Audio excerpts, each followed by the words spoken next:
Do you know your customers well enough that you could give them the perfect gift?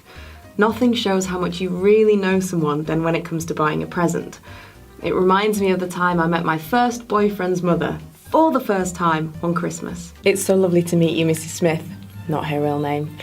I mean, David, not his real name, told me how much you really like cats, so I got you this little porcelain cat figurine. You didn't have to get me anything. Half a bottle of antiseptic.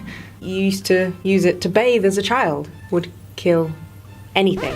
Whereas I thought I'd put quite a bit of research and thought into this gift. I just don't feel like she'd really thought about me at all. Well, she obviously thought you needed a bath. Or you were mucky. Or, I don't know, you had some kind of cleanliness issue back then. I understood the insinuation. Unsurprisingly, with this being a video about copywriting is just the same. You have to know who it is you're trying to reach and details about them if you want to engage them and get their attention. This is nothing new. In marketing, we know we start with our customer. We might start by building a customer profile or a persona. But I've seen people take it too far. I want to look at what happens when personas go wrong and what you can do to fix them.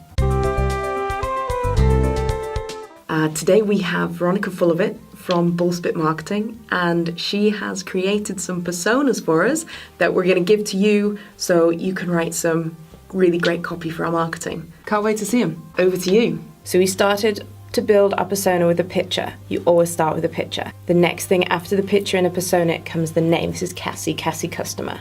Cassie is ambitious, works in retail, she's college educated. Her favourite meal is sushi, she likes going to the movies, and her favourite film is 50 Shades of Grey. She likes a little bit of light opera with a glass of Pinot Noir. She has a dog named Bob. She likes to buy Apple products, and she always drives a Volkswagen. I love it. Well done. It's so colourful and it's got images and everything. We find that the colour distracts from a complete lack of substance. So what? Nothing? We also mapped out different personality traits and characteristics based on very famous and scientific archetypes. So we looked at whether they would be more of a magician or a sage or an outlaw or an idiot or a hypochondriac or just an arsehole. And then we plotted it all in this very, very scientific graph.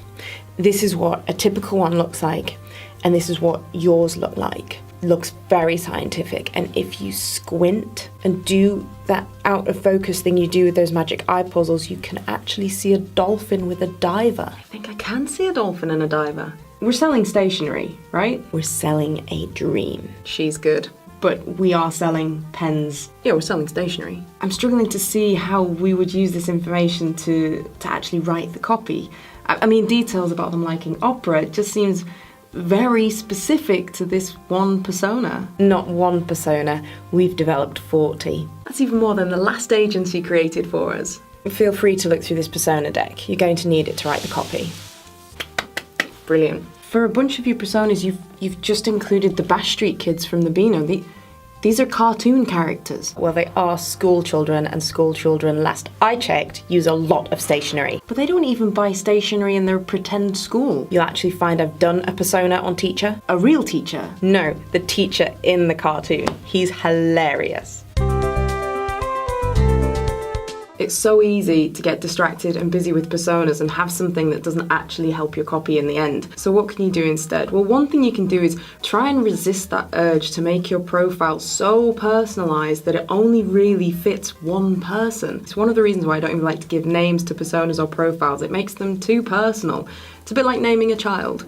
You know, you can't name a child after someone who you didn't like because there's too many personal associations with that name. Joanne? I was bullied by a girl called Joanne at school. Sarah's a nice name, but I knew a Sarah used to get really aggressive when she drank.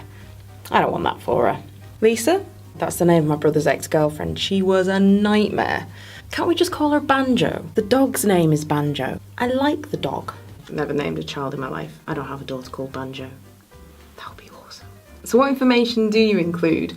Well, two simple places to start are with demographics and psychographics. Demographics are statistical characteristics, so it might be that your target market is mothers or people that live in a particular location. And then psychographics are classifying people on their attitudes, their aspirations, and other psychological criteria.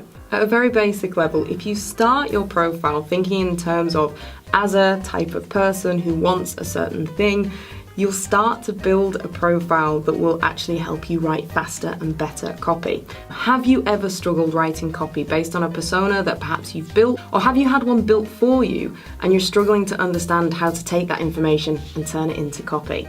I'd like to hear from you in the comments below. Till next time.